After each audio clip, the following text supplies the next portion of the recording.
Okay, Ohio State, Michigan. I can't say I feel great. I mean, I'm not going to sit here and say I'm necessarily expecting a loss, but do I feel confident? I would not say I feel confident going into this game. 42-9 win over Rutgers, great. I mean, this last stretch of the regular season for Ohio State has been a joke. They've played no one. There's been no one to play. So you're not learning anything new, but my areas of concern come down to the health of Jeremiah Smith, Carnell Tate. You have these aliens on the outside, and if they can't play, which they did not play against Rutgers, and they both have some sort of small injury, that's a concern because this Ohio State passing offense does not look good at all without Jeremiah Smith and Carnell Tate. I know that Max Clare looked good today against Rutgers. He was kind of the safety valve / the only consistent thing we had in the pass game, so that's good. Brandon Inniss has shown to be reliable, but he's clearly a tier below Carnell Tate and Jeremiah Smith. Mylan Graham hasn't been playing. He just doesn't seem to be ready. Quincy Porter was banged up, so he couldn't play. So I don't know. Like this passing game, I think, is a concern if Jeremiah Smith and Carnell Tate either can't play or aren't healthy enough. Now, I think some of this is maybe gamesmanship by Ryan Day and just, Ohio State's very vague talking about injuries. Ryan Day will only say they're day-to-day, working hard to get back on the field. If I'm a betting man, I would bet that both Jeremiah Smith and Carnell Tate play against Michigan.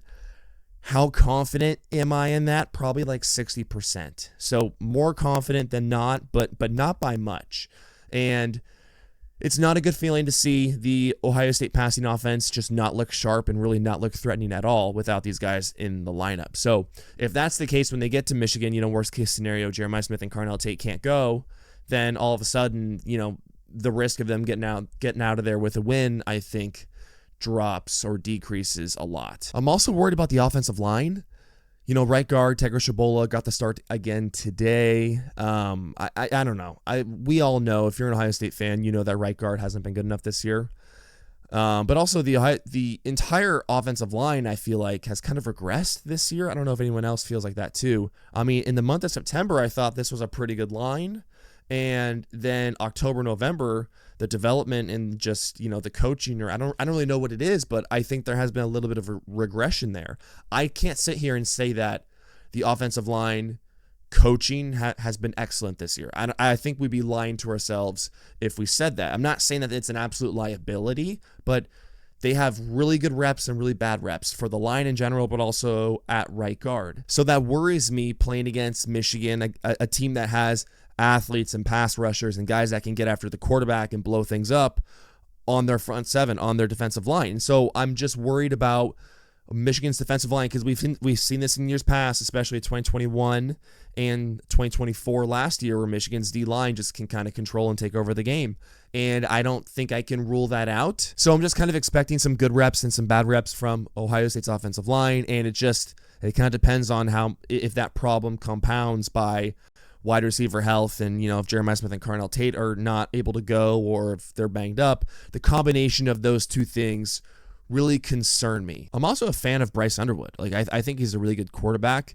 Yeah, maybe he hasn't developed as much as I thought he was going to. Honestly, I thought he was going to have a even better freshman year. I thought, he would take those steps and then maybe, would pop by now. Sometimes those true freshmen can develop and they're playing like a true sophomore really by the end of their freshman year, and he hasn't quite made that jump. I don't know if that's a coaching thing or just inexperience or what, but there's a lot to like with him. He's also a pretty respectable dual threat. I mean, his ability to just make things happen and then just tuck the ball, he'll find yards, he'll get hit in yards. Sometimes you'll see him and I'll go, oh, he's going to be sacked.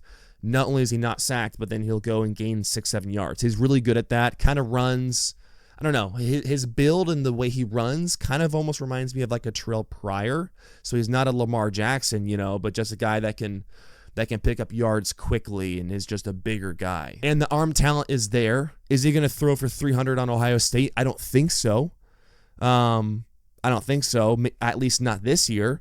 But the arm talent is there. I'm expecting him to make some throws. And on the outside, Marsh, another true freshman, he's having an awesome year. He's actually developed into a real threat for Michigan in the downfield passing attack. A threat at receiver I don't think we've really seen them have in quite a while. And you can already see that now with Marsh. And so I would expect them to have a little bit of a nice day against Ohio State. A nice day. Like, I'm not going to say they're going to, throw and catch for 150, but they're going to make plays. So then we'll have to see. I mean, if this comes down to Michigan forcing Ohio State to play their game yet again, if Ohio State just kind of falls into that trap and then they just feel like they just get stuck there, that's happened in years past. I mean, are we not to think that that could happen again? I think we'd be naive to think that that's not a possibility. Not saying that it's promised, but we have to acknowledge, I mean, it's 4 years in a row, right? And think back to last year, Ohio State very much was playing Michigan's game in that game, and that did Ohio State no favors at all. So then I don't want to see Ohio State just get too caught up with like the run game, the run pass. Don't make it harder on yourself. I don't know, but then again, it's full circle. It all comes back to, the game plan is going to change if Jeremiah Smith and Carnell Tate, if there's anything weird with them, maybe they can both go, best case scenario, or maybe one can go and one can't go. I don't know. So Ohio State already has a plan, I'm sure, and they're just keeping it quiet because why, if you can play this vague game, then you can keep Michigan guessing, I guess is the thought process. But I think I would be surprised if this turned out to be, anything more than a blowout. I'm assuming I can't rule out a Michigan win.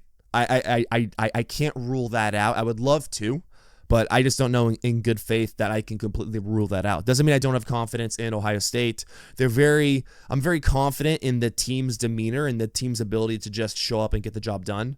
This year, it feels like they're very mature, they're very professional-like, and they just show up and get the job done. It's a very reliable team, kind of top down, but especially with the players, like when it comes to a little bit of adversity that they faced this year, you just know that they're going to respond in the right way, and they've responded in a great way every single time. So just the emotional maturity part of this team is at a very high level. So that's good going into a game like this. But Michigan's going to be rocking. It's going to be a great home field environment. I think Michigan's going to be confident and they're going to be aggressive on both sides of the ball. And this is a Michigan team that is, 9-2. So this is not even a Michigan team from last year. This Michigan team this year is far better than the Michigan team last year. So I think we're going to get a pretty good game. I think my feeling right now, Ohio State squeaks it out. And maybe Julian Sain has a Heisman moment, and we can cross that bridge if we get there. But I'm really expecting Michigan to show up, and my lean right now is that Ohio State gets the job done.